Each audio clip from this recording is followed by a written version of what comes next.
दोस्तों, एक बार वृंदावन के मंदिर में एक संत अक्षय तृतीया के दिन श्री बांके बिहारी के चरणों का दर्शन कर रहे थे। दर्शन करने के साथ साथ एक भाव भी गुनगुना रहे थे कि श्री बांके बिहारी के चरण कमल में नयन हमारे अटके, नयन हमारे अटके, नयन हमारे अटके। एक व्यक्ति वहीं खड़ा खड़ा भाव सुन रहा था। उसे भाव पसंद आया और इस भाव को गुनगुनाते हुए अपने घर पहुंचा। उसकी आंखें बंद है, श्री बांके बिहारी के चरण हृदय में है। बड़े भाव से गाया जा रहा है, लेकिन उस व्यक्ति से गलती हो गई। भाव था कि श्री बांके बिहारी के चरण कमल में नयन हमारे अटके, लेकिन उसने गुनगुनाया श्री बांके बिहारी जी के नयन कमल में चरण हमारे अटके। थोड़ा उल्टा हो गया, लेकिन ये व्यक्ति बड़ा ही मग्न होकर गाने लगा, श्री बांके बिहारी जी के नयन कमल में चरण हमारे अटके। आप सोचिए, हमारे नयन श्री बांके बिहारी जी के चरणों में अटकने चाहिए।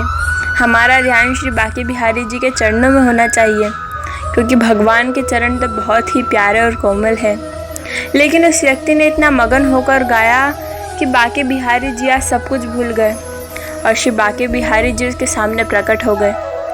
बांके बिहारी ने उसे मंद मंद मुस्कुराते हुए कहा, अरे भैया, मेरे एक से बढ़कर एक बड़ा भक्त है, लेकिन तुझ जैसा निराला भक्त मुझे मिलना बहुत ही मुश्किल है। लोगों के नयन तो हमारे चरणों में अटक जाते हैं, पर तुमने तो हमारे ही नयन अपने चरणों में अटका दिए। वह व्यक्ति समझ ही नहीं पाया कि क्या हो रहा है। आज भगवान ने उसे साक्षात दर्शन दे दिए। फिर अपनी भूल का एहसास भी हुआ कि मैंने भगवान के नयनों को अपने चरणों में अटकने के लिए कहा।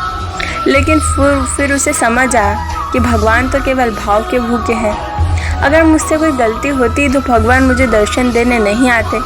मेरे भाव पे आज भगवान भी रिझ गए। ऐसा सोचकर वह भगवान के प्रेम में खूब रोया। उसने साक्षात भगवान को भगवान की कृपा बरसते हुए देखा। धन्य है ऐसे भक्त और धन्य है ऐसे भगवान। भगवान के चरणों का बहुत ही महत्व है। अब भगवान के चरणों में मन को लगा दे बस, क्योंकि भगवान के चरणों को दुख का हरण कर लेते हैं। श्री हरि चरण दुख हरण। बोलो श्री बांके बिहारी लाल की जय।